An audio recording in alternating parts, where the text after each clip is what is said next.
Why does your comic suddenly suck? One day you're absolutely smashing it. Your colors look great, your lines are smooth, and then one day you go to sleep and wake up the next day and it's like you've forgotten how to pick up a pencil. The tools are the same, you are the same, but the results are different. Why? Why does that happen? Most of us feel like it's a skill issue, but it isn't. It's because of your emotional state. And once you start to understand how much that screws with your artistic output, you can actually do something about it. And that's what we're going to fix in this video. I also have a free download in the description of this video which can help you figure out whether you're burnt out or not and what to do about it. But now, let's talk about you. No one seems to talk about this, the impact that our emotional state has on our art. And it's because most of them are too busy telling you to keep grinding and to hustle harder, to just draw more. But let me ask you this, how often do you feel good while working on your comic? And how often do you sit there staring at the blank page, wondering if you're actually getting worse, not better? Have you considered why that might be happening? Because there's a pretty simple reason why, and it's because your emotional state changed. Let me show you what I mean. Starting comics is easy because it's fun. It's full of potential. You're in love with the idea and you can't wait to get started, right? But finishing a comic is hard.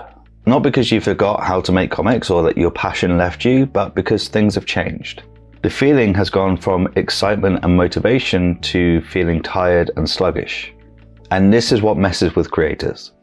Because when your emotional state drops, you start thinking that you're the problem. You think things like, maybe I wasn't as good as I thought I was, or maybe I've reached my peak, or maybe I just don't have the same drive as other artists. I felt all these things too, but that's not reality. The reality is that you're just in the middle of a long hike up a tall mountain. That's it.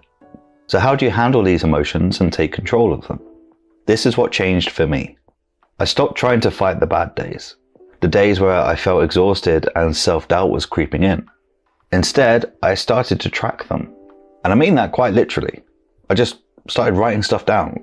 I'd write what I was working on, how I felt about it, and what the next step was. I tried journaling for a while, and that worked really well until it didn't. So I tried this instead, which is not only simpler, it's quicker, and it's easier to reflect on over time, which is where you'll really see the benefits of this. Now I do this in this Notion template that I've created because it allows me to track this data next to my goals in a way that's automated, so I don't need to think as much. Which for me is a big bonus because I don't have the time or the energy to think too much about anything. You can grab it in the link in the description if you want to try it yourself, but whether you use that or a napkin, the goal is exactly the same.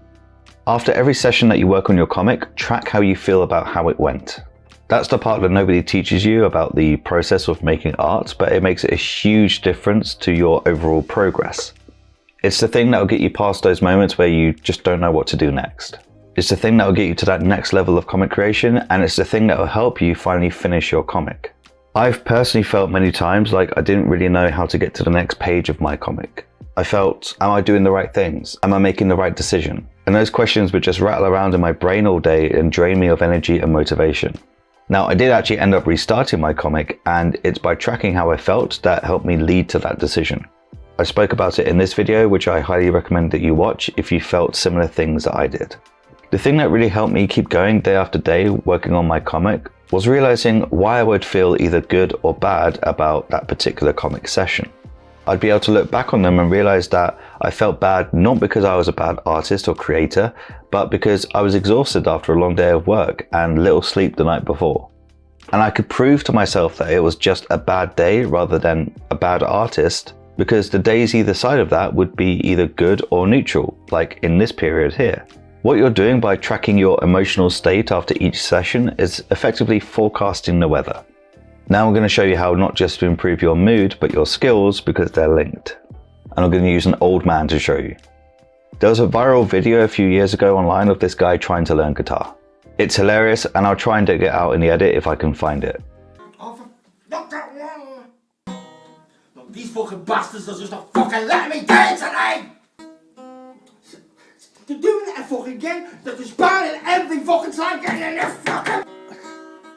Every time I get so fucking fat! I'm not doing it.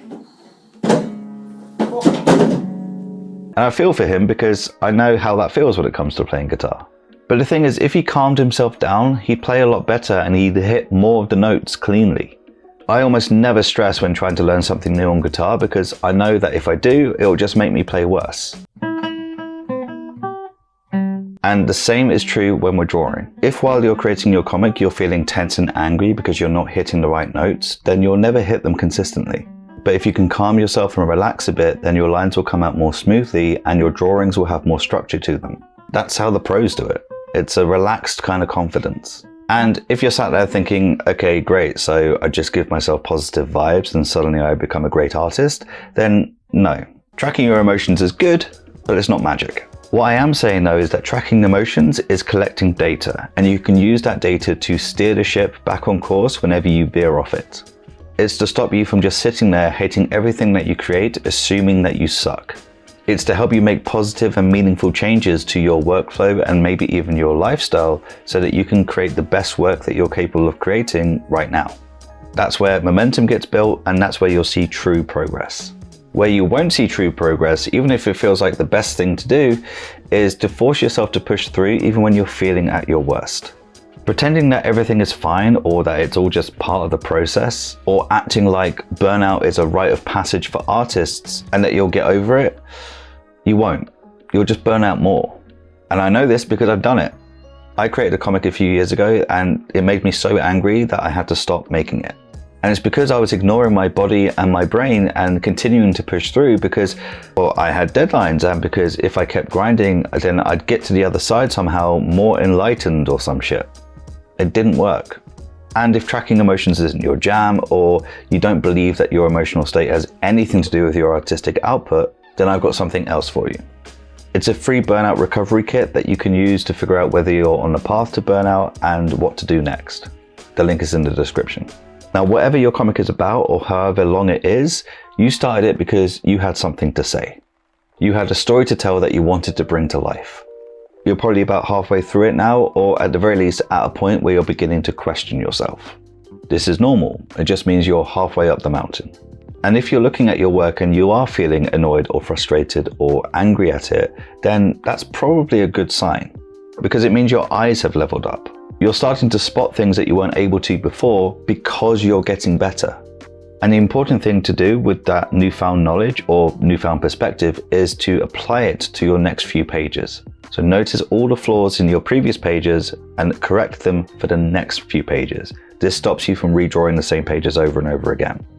And you can use emotional tracking to keep you grounded and moving forwards on your own terms. Not based on some bullshit that you have to keep hustling, but based on what the next best step is for you. Now, I didn't do basically any of the things that I mentioned in this video for the vast majority of the comic that I was working on. And it cost me over 1,000 hours of work and over 18 months of my time because I'm restarting my comic.